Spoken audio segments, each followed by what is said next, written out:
Good afternoon. Good afternoon. Let me tell you first, this is an invited event, and the hall is a little big for such an intimate afternoon, but this is all that we have available. So cuddle up and come down and move so that Paulette will feel like she's got a little crowd around her. I think it'll make it cozier for her. This is an extraordinary story that you're going to hear this afternoon, and it's a true story, every word. Paulette will unfold her saga, which is without doubt the most, what can I say, one of the most important speeches I've ever heard in my lifetime. And she is a little tiny dynamo, which you're going to see, but she has written 24 books, 1,000 articles. Her book, Scandals of Scientology, is a bestseller still after 40 years. She's won 75 Toastmaster awards, and she doesn't do this often because, as you know, and you will see this afternoon, a story like this takes a lot out of you.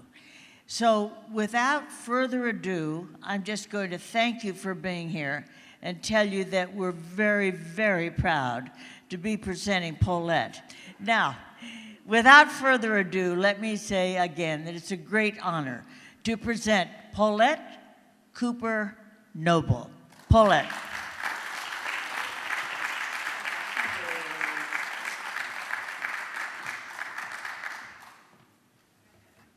Hello. In Belgium, in the summer of 1942, a Jewish man was dragged off a train. He was sent to a holding camp called Mechelen. From there, he was sent to Auschwitz and he was killed. He was my father. 4 days later, his wife, my mother, gave birth to me. My father never saw me. I never saw my father. He didn't even know he had a little girl. He already had a 2.5-year-old girl, my sister Susie. A few months later, my mother had to go out and get milk for us. And it was very dangerous for Jews to go out because people were reporting Jews for the price of a bag of sugar. So she knew it was dangerous, so she took her 2 children and she hid us in a bedroom in the house, left a note in case she didn't come back, and she went out. When she went out, she was seized by the Nazis, she was taken to Auschwitz, and she was killed. My mother was 31 years old. Fortunately for me and Susie, a neighbor saw my mother being seized and realized that the children were not with her, and this neighbor knew her brother. So the neighbor called my uncle and said the children must be still in the house. And my uncle, realizing that he could not carry 2 little babies by himself, called a friend. And they came and they took us from the house and put us in hiding. I believe we were in a convent. A lot of Catholics saved many Jews in the war. And when they came back, it had taken so long that they missed their curfew, and a Nazi guard was waiting for them. And they got smart. They decided to separate, and one went this way, and the other went that way, and the Nazi guard shot at the friend, hit him, took him to Auschwitz, and he later died. My sister and I were hidden by several people. The records show that we escaped death at least 4 times. The closest was when I was 11 months old. Susie and I were caught, and we were sent to Mechelen, that same Antwerp camp I told you about. I was given prisoner number 843, and I was listed to be on the 21st transport to Auschwitz. The transports were windowless cars. It took as long as 6 days to get from Antwerp to Poland, because they used to pull the trains off the track so people wouldn't know and become suspicious. So it was a very long trip. It was windowless, as I said, without parents to take care of us. I don't think Susie and I would have survived the trip, but if we had, when children arrived at Auschwitz, they shot them. The adults were exterminated, but the children were simply shot. 1 week before Susie and I were to be sent to Auschwitz, we were saved. The 23rd transport left without us. 1,554 children on that transport went to their deaths. And I wouldn't know until 3 years ago how I was saved. I'll tell you later, because I'm telling this story chronologically. But I also had another very close call later towards the end of the war. What happened was that Hitler decided there were too many Jewish children still left alive. So he ordered that half the children in the orphanages, Jewish Belgian orphanages, be killed. And the Nazis came in, and they went left, right, for all the children, putting them on one side, the other. On one side, all the children went to Auschwitz and were killed. And on the other side, both my sister and I were saved. Now, this is a photo of me. I'm the little crying one on the left. Actually, I don't think I'm crying. I think I'm protesting. I don't like this. And in the center, the blonde, is my sister, Susie. Over the next 6 years, I was in 4 different orphanages, and then I was adopted by a wonderful American couple, Ted and Stella Cooper of New York. But meanwhile, my aunt had adopted my sister, Susie, and left me alone in the orphanage when I was 4 years old and Susie was 6. So I had been abandoned, but I did see my sister the very last night before I went to America, and I went to the home, my sister's home, and I will never forget, my aunt said to my sister and me, "Kiss each other goodbye, girls, because you'll never see each other again." I arrived at Idlewild, now Kennedy Airport, August 28th, 1948. I spoke only French. I was carrying my only possession, which was that little ball. And as soon as I arrived, I was whisked off to customs. And the woman next to me on the plane, she taught me my first English words, which were, "I love you." And I also remember I threw up on her. And when I came to America, the customs people, in their infinite wisdom, decided that I was a diamond smuggler because she was a suspected diamond smuggler. And they thought I was carrying diamonds in this little ball. And they whisked me off to their little jail or whatever they have in the airports. And my parents, now when I say my parents, that's my adopted parents, okay? But they're my parents, as far as I'm concerned. They had waited almost a year to adopt me. And they're waiting for me, they can't find me. So finally, my father found me in this little room with these huge customs people, and I weighed only 36 pounds, the size of a 2-year-old, and I'm this little child babbling in French, and they're shouting at me, "We know you speak English, stop this game. We know that you have diamonds in there." And my father just said, "The heck with it," picked me up, took me out, said to them, "This is my lawyer's number. If you have a problem with it, call me." And my father always was my savior. So I was in a bad way physically. I suffered from terrible malnutrition from the orphanages. As I said, I weighed 36 pounds. That's the size of a 2-year-old. I was bad psychologically. Basically, I had been an abandoned child. Abandoned children always wonder what they did wrong that makes them be deserted. I had serious ADD, attention deficit disorder.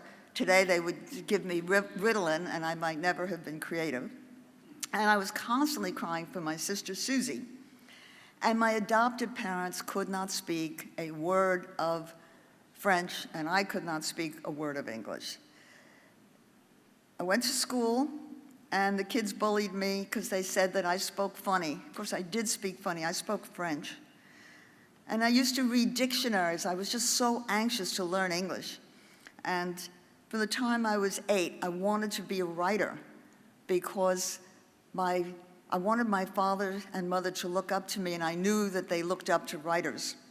And in fact, I wrote my first poem when I was 8 years old, and I recently encountered it, so I'll tell it to you. Whenever I am very ill, I have to swallow a big fat pill. It gives me dreams I've never seen. In Technicolor, I'm a queen. I have a crown, shiny and gold, so you see, it's not so bad to have a cold. Achoo. I was brought up in Oriental Point in Mamaroneck. I came from a conservative Jewish family. We were kosher. Conservative meant that we only ate pork and shrimp in Chinese restaurants.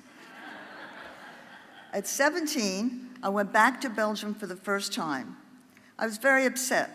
I saw that my sister was being mistreated by my aunt and uncle. I felt guilty that things had turned out well for me, but not for her. I was told that I was responsible for my mother's death. That's the first time I'd heard the story about how she went out to get milk.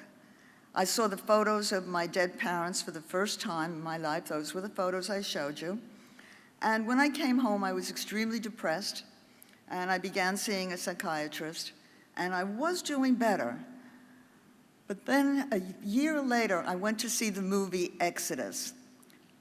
Do you remember there was a scene in Exodus in which Eva Marie Saint is looking out at a displaced children's camp, and she says, they feel guilty because they lived and their parents died. And I had never thought of that, but it was like suddenly it hit me so hard. They feel guilty because they lived and their parents died. I became totally hysterical. I had to leave the theater, and I think I cried for 3 days. I just couldn't handle it. In 1964, I graduated Brandeis in 3 years with honors. I spent a summer at Harvard studying comparative religion, became interested in cults. I got a master's in psychology, and I am a PhD-D. That means PhD dropout. I dated a lot. In 1960, a single woman was expected to sleep with a man on her third date. So I dated every man in New York twice. When I was 25, I met a really nice TV producer named Paul. He was 32. He was producing The Alan Burke Show. He had produced Eleanor Roosevelt's TV show. He had produced Bishop Sheen's TV show. We dated twice, moved on. My writing was successful. I was selling stories to Cosmopolitan, TV Guide. By the time I was 30, I had 4 books out. I also had a small syndicated travel column, and I got lots of free trips. And in one of them, it was really free because I decided to write about a cruise from the standpoint of a stowaway. So I decided to stow away on the Leonardo da Vinci, which was going to do a 1-week trip from Puerto Rico, St. Thomas, from New York, Puerto Rico, St. Thomas, and back. I made up a name and just walked on board. You used to be able to do that because they used to have parties, going away parties. Now, of course, it'd be impossible. My wardrobe was black and white, mix and match. I had a long chiffon evening gown. I rolled up the clothes and put a rubber band and managed to get them all into an attaché case. And I hid the attaché case in a piano down one of the lower decks where nobody was likely to go. Now, I've told this story many times, and I find that women always want to know, what did you eat? And the men want to know, where did you sleep? So I slept on couches with an empty glass next to me as if I had passed out. I ate off the free buffets. The only hard part was that the first day out and the last day back, there was nothing, so I couldn't eat that day. I ate bar setups. Very bad to eat lemon. Ooh. The main problem I had was being a single woman with a cute little bikini, men wanting to come to the cabin to escort me after the evening entertainment. Of course, I didn't have a cabin. So I made up a roommate who was always throwing up. And that was generally solved the problem. except one of the more persistent men, single men, was the ship's doctor. And when I told him that he didn't want to come because my roommate was throwing up, he said, "Oh, great." He said, "I'll come and see how she's doing." So, also, I accidentally won the ping pong contest. I joined it thinking that I would drop out at the end, but nobody else signed up. So I was declared the winner by default, and they wanted to deliver the prize to my room.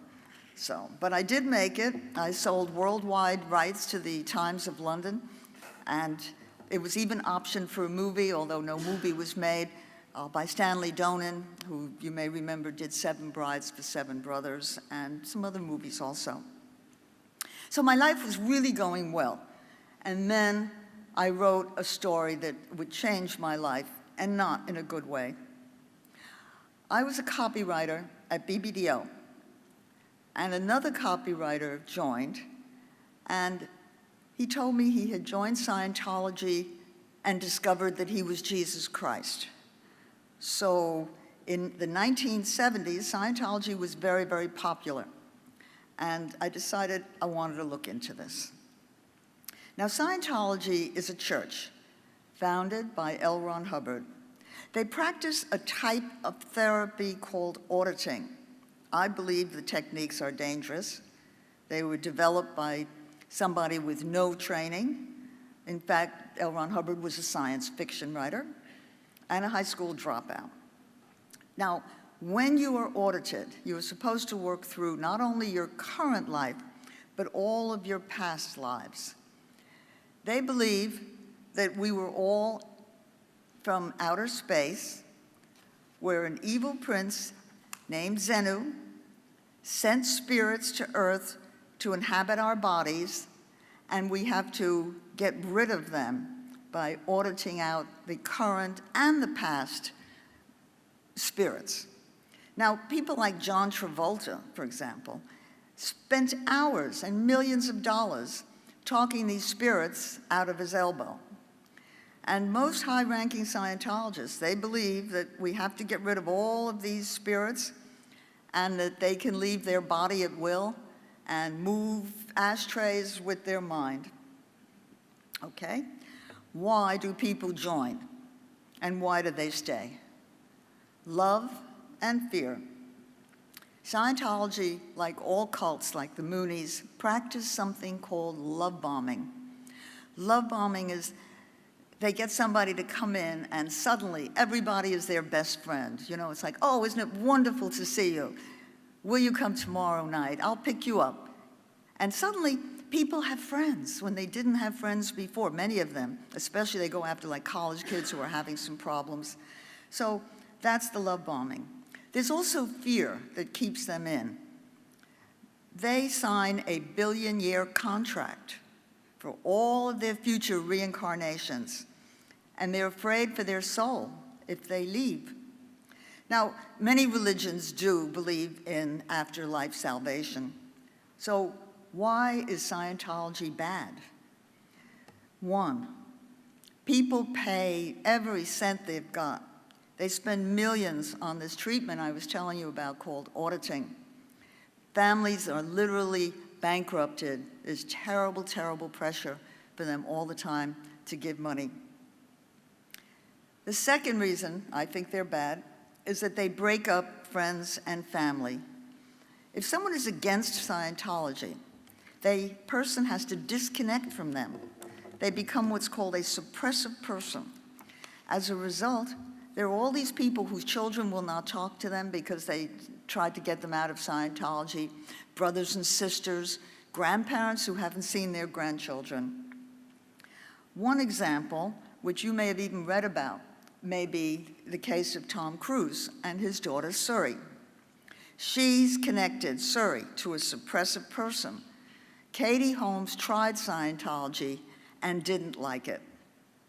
And there's a similar situation with Tom Cruise earlier and Nicole Kidman. They helped break them up. Scientology helped break up that marriage because she was connected to a suppressive person. Her father is a psychologist, and Scientologists are against psychologists and psychiatrists. The third reason I feel they're bad is that they try to destroy all critics. They have a rule called fair game. It says that enemies can be sued, tricked, lied to, or destroyed. And for the first 15 years, I was the only major critic. So I will tell you what happened to me and how they tried to destroy me. In 1971, I wrote a scathing expose called The Scandal of Scientology. And you can read it free if you go to my website, paulettecooper.com.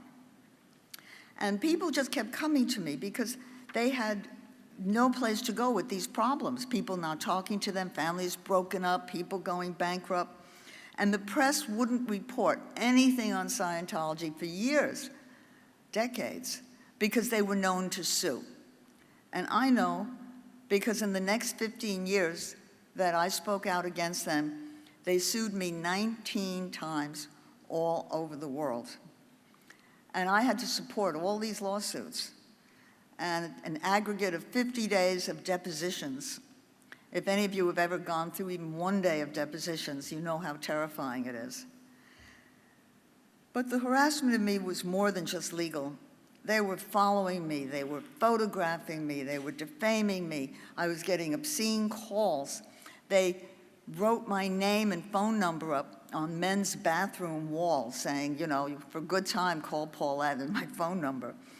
My parents and friends were receiving horrible, horrible anonymous smear letters about me. I was getting telephone death threats. And I was scared because I rightly suspected that it might be more than just threats. A few years ago, I met a woman who left Scientology and told me that she was at a meeting in which, many, many years ago, in which they were casually discussing killing me. One day, I wasn't home. My cousin was in the apartment, and there was a flower delivery. And she opened the door, and the man unwrapped the flowers, and there were no flowers inside the paper. It was a gun.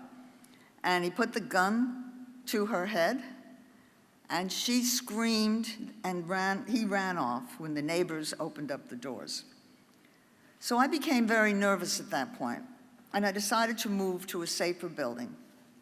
And I moved to one, if those of you who have ever lived in New York, you may know it, the Churchill at 39th and 2nd Avenue. It had rooftop pool. And I felt very safe. There were 300 tenants.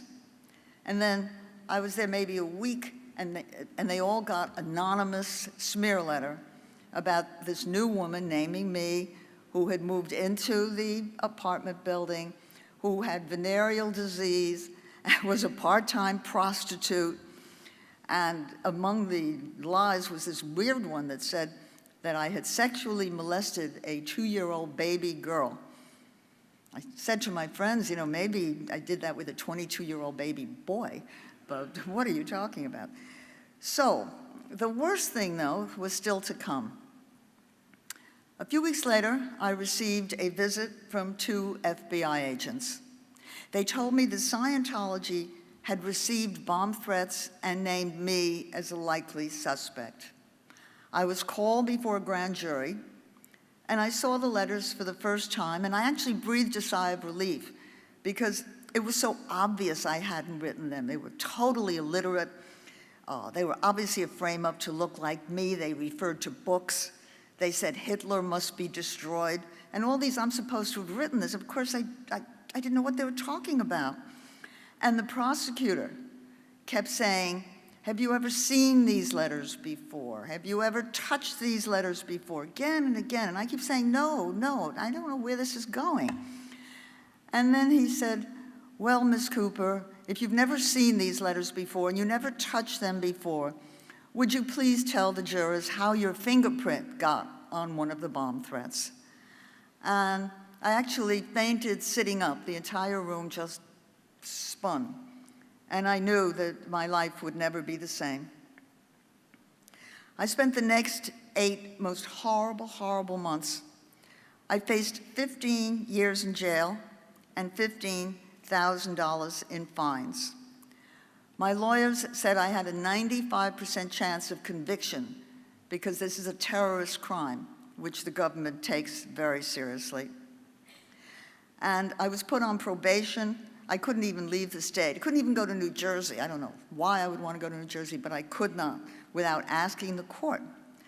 And it was 8 of the most horrible, horrible months. I was indicted, I was arrested, I was arraigned. The arraignment, oh, that was so scary, in this huge room and in New York, and I'm the only Caucasian there. And everybody is looking at me like, what is she doing here? And the lawyers had told my mother to wear her mink coat so that they would see that we were people of means and I wasn't likely to skip. So all the clients are looking at my mother's mink coat. And it was just a horrible, horrible, frightening, humiliating time. And all my life I had wanted just to make my parents proud of me. And here, you know, they had to be with me at this terribly humiliating moment. The government offered me a deal. They said if I would go back before the grand jury and under oath say I did it, that they would drop the charges and they would seal everything and nobody would ever know. And my boyfriend then, Bob, was a criminal lawyer.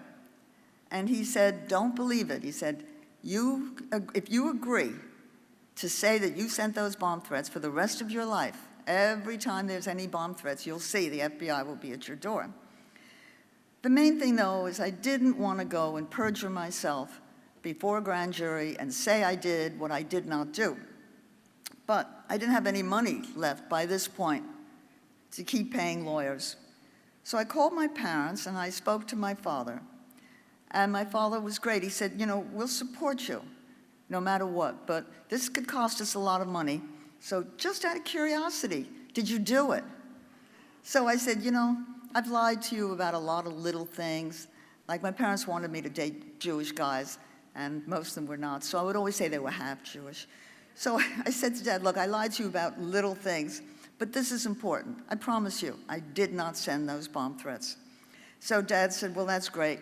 We'll sell the house if we have to, and we'll pay your expenses. We don't want you to perjure yourself to save us money. In the end, the legal fees were $28,000. That would be like $162,000 spending it today just to try and keep out of jail. My big fear was that the story was going to hit the papers. It would have been a big story in the Post and the Daily News. I was photogenic. It was a bizarre story, and you know the newspapers love bizarre stories. A young woman writes a book about a church and then threatens the church. And everything I'd ever done was going to be in the papers, read by everyone I ever knew. And even though I wanted to be a writer from the time I was 8 years old, I knew no editor would ever give an assignment to somebody who is accused of sending bomb threats to the people that she wrote about. And all of my life, I had just wanted to make them proud of me. And the lawyers said, we want your parents seated in the front row of the trial, because the one thing that might save you is when jurors see this closeness, that they'll like you. And I thought, what a terrible thing to do to them, to make them sit through a trial like that of their daughter. And I began living on Valium and vodka. The anxiety was so bad, I could just taste it in my throat. Couldn't sleep. Terrible bags under my eyes. If I fell asleep for 10 minutes, I'd wake up in icy terror. I absolutely could not eat.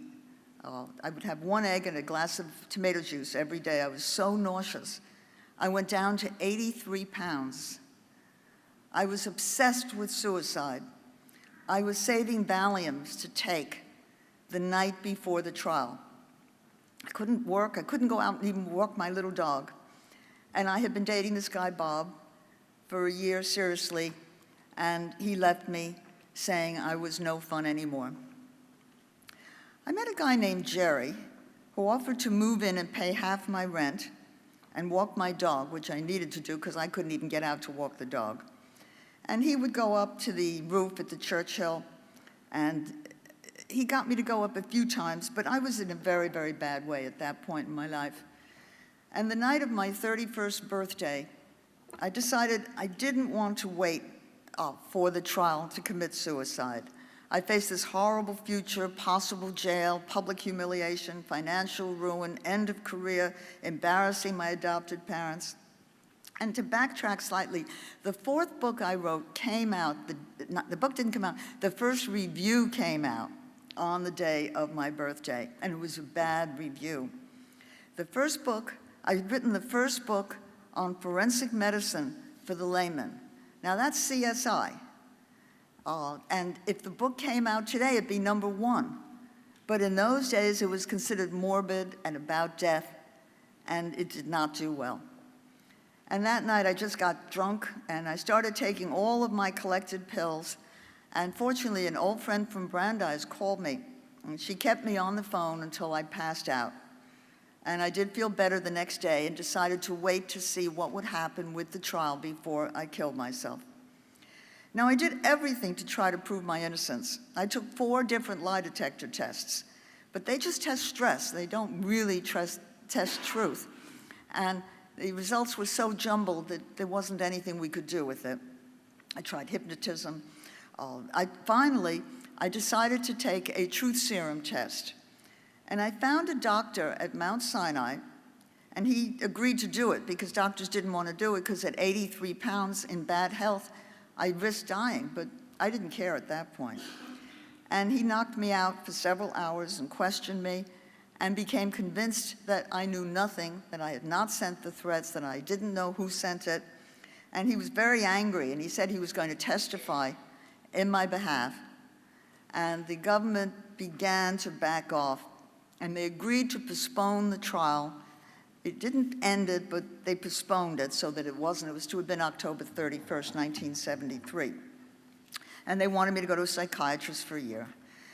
So I had this nightmare frame up over my head for the next 5 years. I was afraid that my secret, that I had been indicted and arrested, could come out in the papers anytime. I was afraid that the Scientologists would send themselves more bomb threats and I would be arrested again, and this time they would have thrown the book at me. I was obsessed with proving my innocence. I was obsessed with how did my fingerprint get on a piece of paper I had never seen. And meanwhile, the lawsuits and the harassment against me by Scientology continued.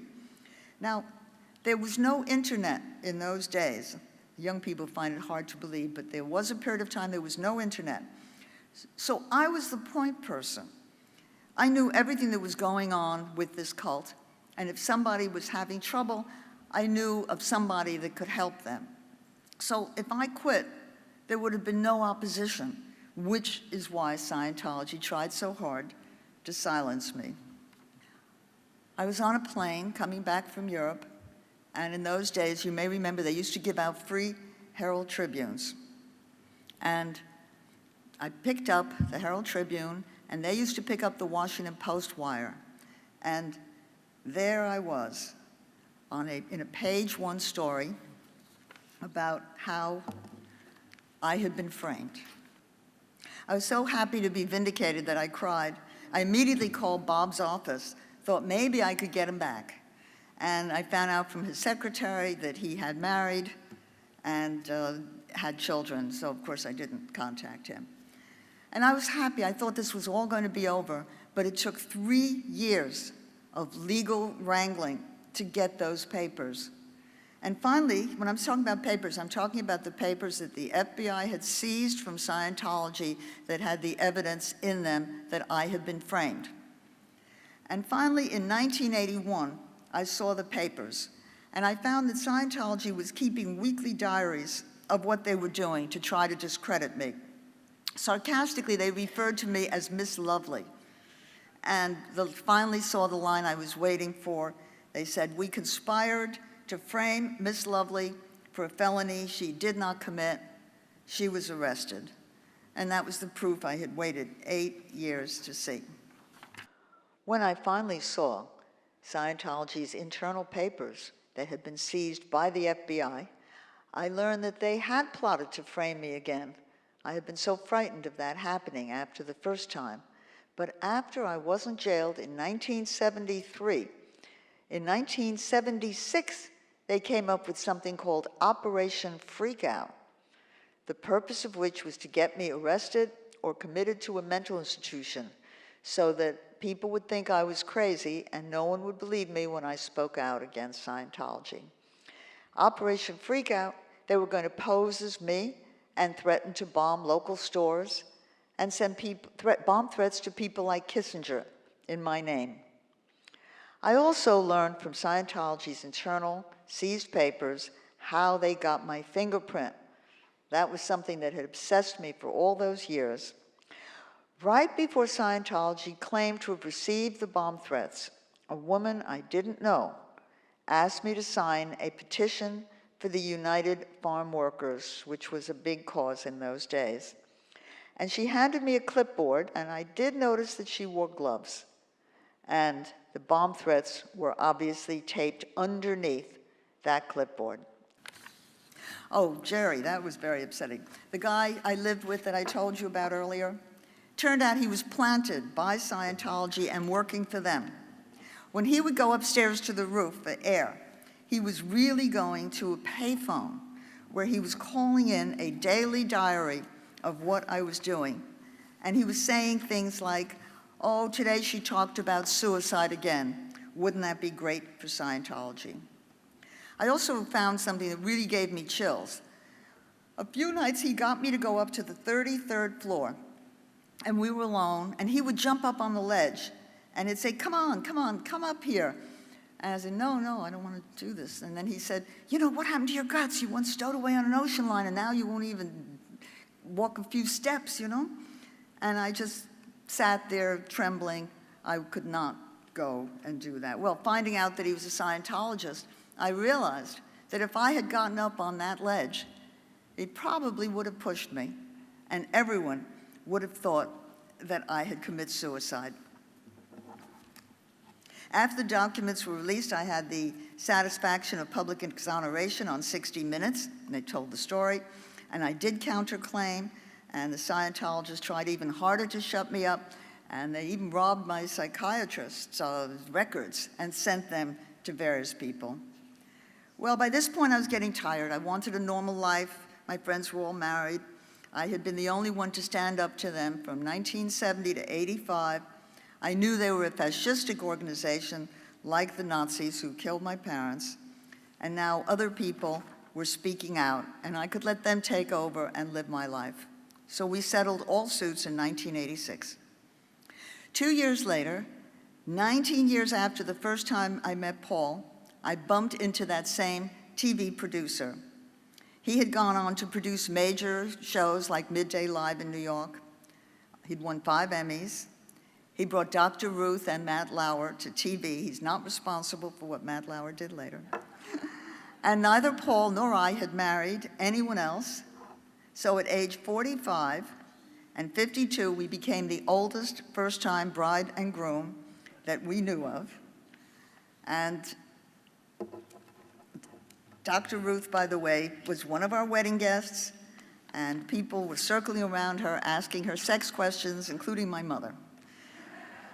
So we were 2 confirmed bachelors who made marriage work, and in fact, our little dog slept in our bed, and we were married about a week. Right before we went to sleep, I heard Paul say, how about giving me a little kiss? I thought, huh?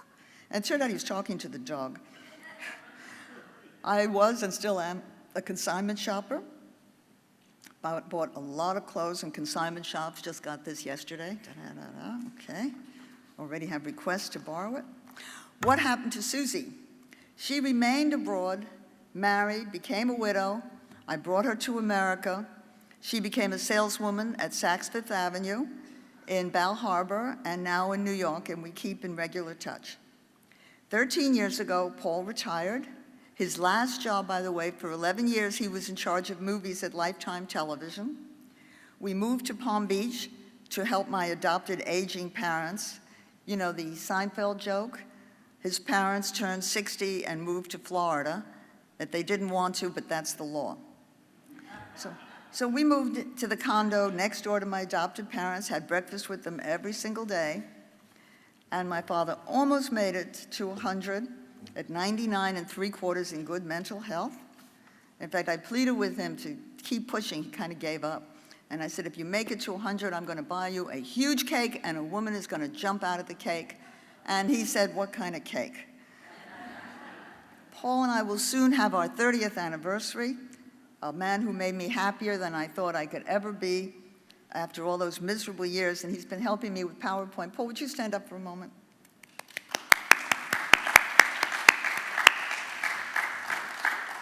And we live in Palm Beach with our 2 children.